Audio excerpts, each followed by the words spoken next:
Venezuela के सदर का हवाई जहाज जब्त कर लिया गया। अमेरिका ने वेनेजुएला के सदर का हवाई जहाज जब्त कर लिया।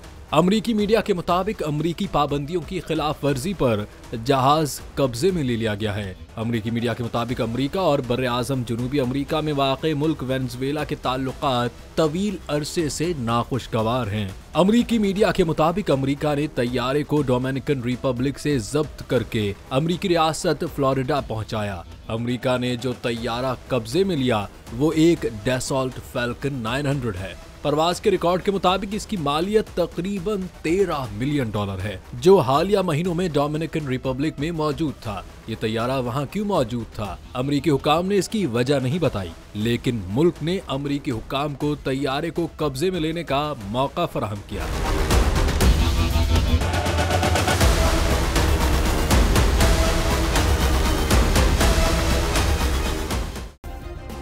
सब्सक्राइब करें और बेल दबाएं ताकि कोई खबर रह न जाए।